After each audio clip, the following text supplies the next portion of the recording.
अथ द्वादशोऽध्यायः भक्तियोगः। अर्जुन उवाच एवं सततयुक्ता ये भक्ता स्वं पर्युपासते ये चाप्यक्षरमव्यक्तं तेषां के योगमित्तमाः। श्रीभगवानुवाच मय्यावेशमनो ये वां नित्ययुक्त उपासते श्रद्धया परयोपेताः ते मे युक्ततमा मताः। ये त्वक्षरमनिर्देश्यम् अव्यक्तं पर्युपासते सर्वत्र गमचिन्त्यञ्च कूटस्थमचलं ध्रुवं सन्नियमेन्द्रियग्रामं सर्वत्र समबुद्धयाः ते प्राप्नुवन्ति मामेव सर्वभूतहिते रताः। क्लेशोऽधिकतरस्तेषाम् अव्यक्तासक्तचेतसाम् अव्यक्ता हि गतिर्दुःखं देहवत्प्रव्याप्यते ये तु सर्वाणि कर्माणि मयि सन्न्यस्य मत्पराः अनन्येनैव योगेन मां ध्यायन्त उपासते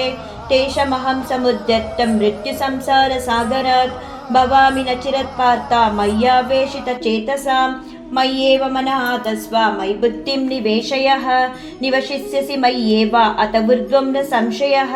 अत चित्तं समादातुं न शक्नोषि मयि स्थिरम् अभ्यासयोगेन ततः मामिच्छां तुं धनञ्जय अभ्यासेन समर्थोऽसि मत्कर्म परमो भव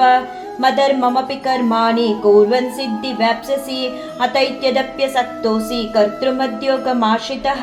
सर्वकर्मफलत्यागं ततः कुरु यतात्मवान् श्रेयो हि ज्ञानमभ्यासात् ज्ञानाद् विशिष्यते ध्यानात् कर्मफलत्यागं त्यागीच्छान्तिरनन्तरम् अद्वेष्ट सर्वभूतानां मैत्रं करण एव च निर्ममो निरहङ्कारं समदुःखसुखक्षमी सन्तुष्टं सततं योगी यतात्मा दृढनिश्चयः मय्यर्पितमनो बुद्धिः यो भक्ता स मे प्रियः यस्मान्नो द्विजयते लोकाः लोकान्नो द्विजयते च यः हर्षमर्षभयोद्वेगैर्मुक्तो सो स च मे प्रियः अनपेक्षसुचित्तक्ष उदासीनो गतव्यतः सर्वारम्भपरित्यागी यो भक्ता स मे प्रियः यो न रुष्यति न द्वेष्टि न शोचति न काङ्क्षति शुभपरित्यागी भक्तिमान् मे स मे प्रियः समशत्रौ च मित्रे च ततमानापमानायो शीतोष्णौ सुखदुःखेषु समसङ्गविवर्जिताः